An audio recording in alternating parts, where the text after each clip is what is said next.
Hello friends, welcome to I exam B for 50% faster preparation.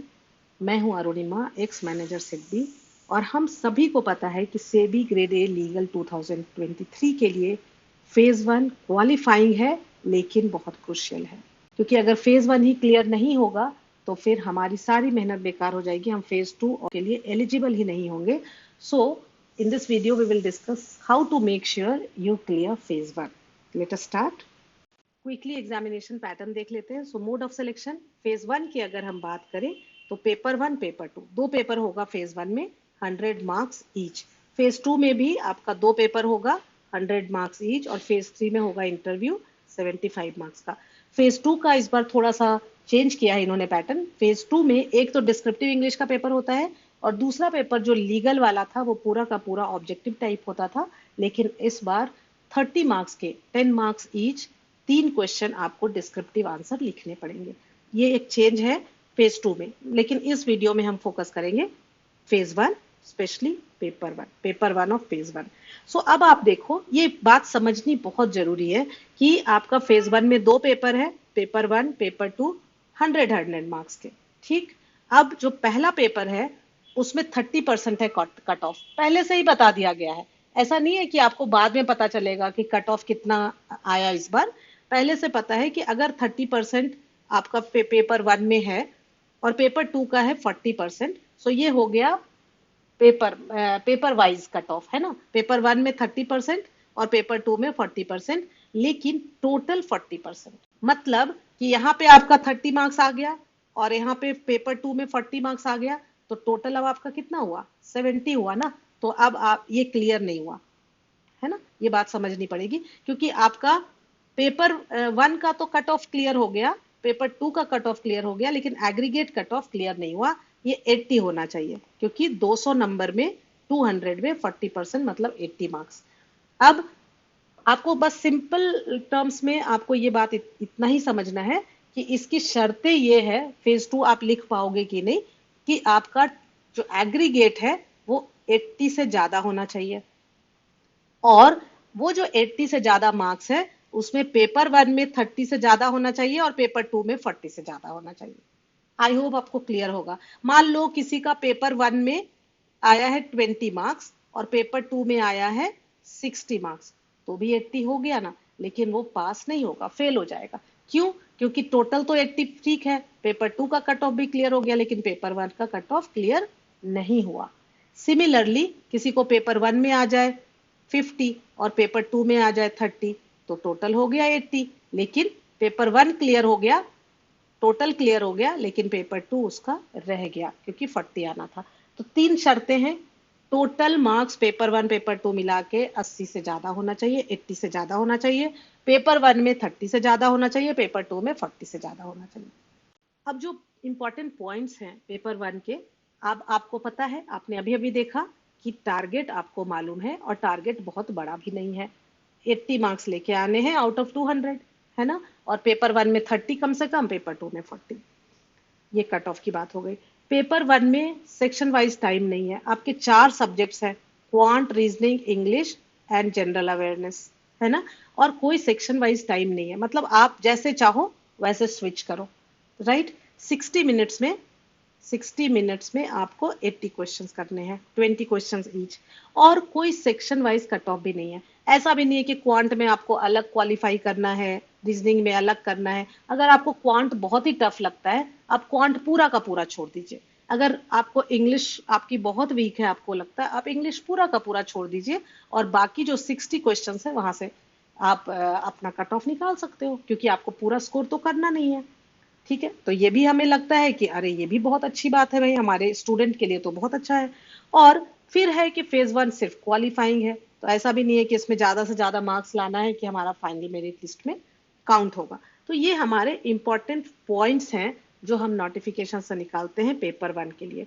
और इसको देखते हुए एक्चुअली ये पेपर हमें बहुत ईजी लगता है, फिर भी बहुत सारे स्टूडेंट्स ऐसे हैं जो इसमें फेल हो जाते हैं, मतलब 30% भी नहीं लेके आ पाते पेपर वन में।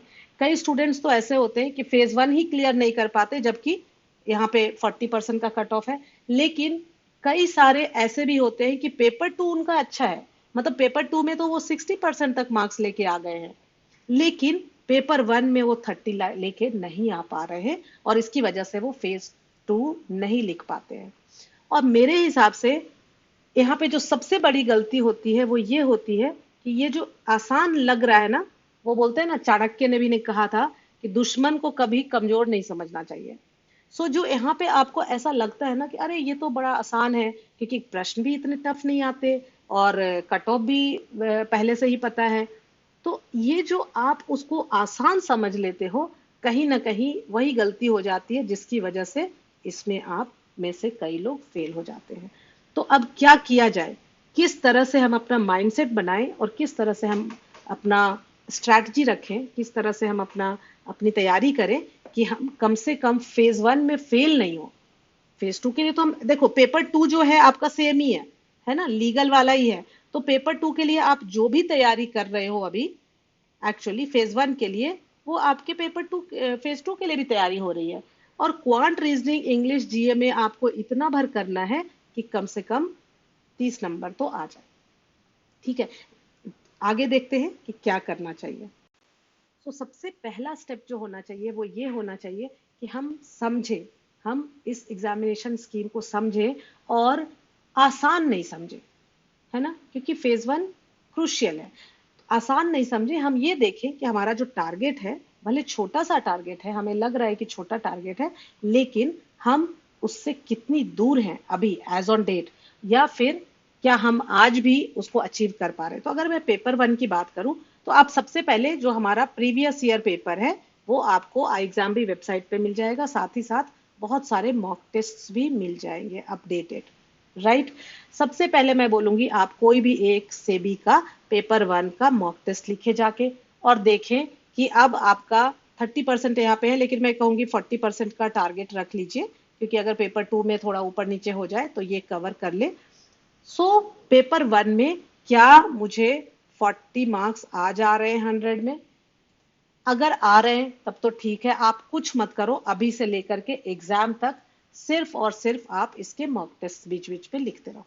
उससे ज्यादा करने की आवश्यकता नहीं है, क्योंकि ये क्वालिफाइंग है, राइट। और जहां पे भी गलती हो रही है, मान लो आपके 40 मार्क्स आ रहे हैं और फिर भी आपने 60 अटेम्प्ट किया था, 40 आए, तो लगभग लगभग निगेटिव मार्किंग भी होगी, लेकिन फिर भी जो भी आपके क्वेश्चंस रॉन्ग हुए हैं उनको एनालाइज करते चलो, जिससे आप नेक्स्ट में वैसी गलतियां नहीं करोगे। लेकिन मान लो आज आपने एक मॉक टेस्ट लिखा या प्रीवियस ईयर पेपर लिखा पेपर 1 का, और आपको आ रहा है 15 मार्क्स, तब तो आपको ये गैप फिल करना पड़ेगा ना। सिर्फ मन में ये समझ लेने से कि बहुत आसान है, कोई चीज आसान नहीं हो जाती है। कितना भी आसान है तो मैं अभी कहाँ पे कितना अचीव कर पा रहा हूँ, है ना। किसी के लिए 10 किलोमीटर दौड़ना बहुत आसान है, लेकिन जिसने वो प्रैक्टिस नहीं की, कभी दौड़ा नहीं, उसके लिए आसान नहीं है। लेकिन हाँ, ये भी जरूर है कि अगर उसको पता है कि मुझे फला फला डेट को 10 किलोमीटर दौड़ना है, और आज से वो तैयारी शुरू कर दे, तो बहुत जल्दी वो धीरे धीरे करके अपने टारगेट तक पहुंच जाएगा। तो हमें ये करना है सबसे पहले। दूसरा, यहाँ पे जो सेक्शन वाइज टाइम नहीं है, सेक्शन वाइज कट ऑफ नहीं है, ये तो बहुत ही अच्छा है। इससे हमें क्या फायदा होगा कि जो हमारा वीक सब्जेक्ट है हम उसको पूरा छोड़ देंगे, जो हमारा स्ट्रॉन्ग सब्जेक्ट है उससे हम अपना 40% लाने की कोशिश करेंगे, वो 40 मार्क्स। सेक्शन वाइज टाइम नहीं है, तो यहाँ पे हमारे टाइम मैनेजमेंट स्किल का भी टेस्ट है। जब सेक्शन वाइज टाइम होता है ना, तो आपके हाथ में होता ही नहीं है आपका, आप टाइम मैनेजमेंट स्किल अच्छा है या बुरा है फर्क नहीं पड़ता, क्योंकि आपको रिस्ट्रिक्शन है कि आप क्वांट को 20 मिनट में ही करना है, जो भी टाइम एलोकेटेड है। यहाँ पे आप अपना जो वीक सब्जेक्ट है उस पर 1 मिनट भी टाइम नहीं लगाओ, और वो जो टाइम बचा उसको दूसरी जगह लगा दो। तो आप किस तरह से अपना टाइम मैनेज करते हो, ये बहुत ज्यादा इंपॉर्टेंट हो जाता है यहाँ पे। सो ये भी हमें देखना है। आने वाले वीडियोस में हम देखेंगे कि आपको आइडियली कितना वक्त कहाँ लगाना है, और प्रीवियस ईयर पेपर्स की भी एनालिसिस करेंगे। सो अभी तक अगर आपने हमारे चैनल को सब्सक्राइब नहीं किया है जरूर कर लें, क्योंकि आने वाले दिनों में काफी हेल्पफुल वीडियोस हम सेबी लीगल के लिए लेकर आने वाले हैं। फिर फेज 1 इज जस्ट क्वालिफाइंग, ये तो हमें पता है, जस्ट क्वालिफाइंग तो है, लेकिन क्वालिफाइंग है लेकिन क्रूशियल है, ये हम पहले भी डिस्कस कर चुके हैं।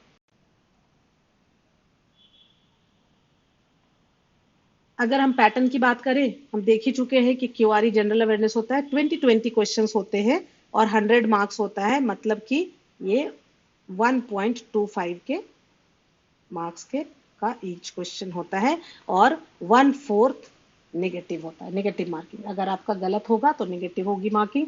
तो इसीलिए आप ब्लाइंड गेसिंग नहीं करें। 60 मिनट्स में मैंने वही बोला कि आपको टाइम सेक्शन वाइज नहीं है।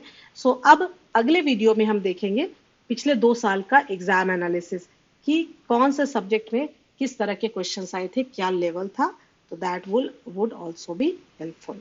iExamB ने आपके लिए SEBI legal preparation guide updated new pattern के साथ प्रिपेयर किया है। ये आपको डिस्क्रिप्शन बॉक्स में इसका लिंक मिल जाएगा, आप इसको डाउनलोड कर सकते हो। किस तरह का है ये, जरा मैं आपको दिखा देती हूँ। So each and everything which is important for this exam, जो आपको ज़रूर पता होना चाहिए, वो आपको इस गाइड में मिल जाएगा। ये आप डाउनलोड कर सकते हो। जस्ट एक झलक दिखा देती हूँ, यहाँ पे आप देख लो कंटेंट्स, क्या क्या कंटेंट है, किस किस पेज नंबर पे। सो बहुत ही अच्छे तरीके से एक एक चीज इसमें बताया गया है। जॉब प्रोफाइल क्या होगा, करियर प्रोग्रेशन क्या होगा, वैकेंसीज ट्रेंड आप देखो, पिछले 4-5 सालों में क्या वैकेंसीज ट्रेंड रहा, एलिजिबिलिटी क्या है एज वाइज, सेबी के बारे में, ऑर्गेनाइजेशन के बारे में। देन यहाँ पे आप देख सकते हो, ये बहुत इंपॉर्टेंट है हमारा, यहाँ पे सक्सेस स्टोरीज। ये इन स्टूडेंट्स ने हमारे गाइडेंस में, iExamB की गाइडेंस में तैयारी की है। यूं तो आप अपनी तैयारी सेल्फ स्टडी से भी कर सकते हो, but in case if you need help, you need guidance, you can enrol for our courses. आप डेमो देख सकते हैं without paying anything. You can go and watch demo videos. किस तरह का कोर्स है, एक आइडिया आप ले सकते हो। सो आप देख सकते हो, देख Nikhil and then here Suman Meena. So all these are SEBI legal students, जिन जो अभी आज की डेट में सेबी में हैं, grade A officer. So these are for SEBI general and research stream, Rajbhasha and IT also. But अभी फिलहाल ये सिर्फ लीगल की वैकेंसी है। यहाँ पे आप देखो examination pattern, each and everything. So ये गाइड आपको, जो ये प्रिपरेशन गाइड है, आपको हमेशा अपने स्टडी टेबल पे रखना चाहिए। यहाँ पे आपको सिलेबस भी मिल जाएगा, ईच एंड एवरीथिंग, जो कि एक स्टूडेंट के स्टडी टेबल पे होना चाहिए। कट ऑफ क्या था, किस तरह के क्वेश्चंस आए थे, और फिर ये हमारा ये स्टडी प्लान कि किस तरह से आपके ये पूरा का पूरा सिलेबस कवर होगा, है ना। सो आई थिंक ये गाइड आपको जरूर, चूंकि इसके लिए आपको कुछ पे भी नहीं करना है, आप ये हमारे कोर्सेज में क्या क्या हमारे ऑनलाइन कोर्सेज के क्या क्या फीचर्स हैं, ये आप देख सकते हो। For any further query you can call us at 9205524028। These are expert faculty. So मैं ये दावे के साथ कर सकती हूँ, किसी भी एक प्लेटफॉर्म पे इस तरह की फैकल्टी आपको, आई डोंट थिंक कि किसी भी एक प्लेटफॉर्म पे मिल सकती है। सो आप पॉज करके वीडियो को आप देख लेना, सबके प्रोफाइल। फैकल्टी के गाइडेंस में ये आपका कोर्स क्यूरेट होता है, और ये फैकल्टी आपकी लाइव सेशंस लेते हैं। इन फैकल्टीज ने आपके रिकॉर्डेड वीडियोस तैयार किए हैं, आपके नोट्स तैयार किए हैं, आपको क्वेश्चंस मुहैया कराते हैं। So and that is why the quality is amazing and actually to the point crisp material आपको मिलता है, and that is why we are able to prepare 50% faster. For any further query, you can write to us at hello@iexamb.com, or you can call us at 9205524028. Thank you friends, thanks for watching.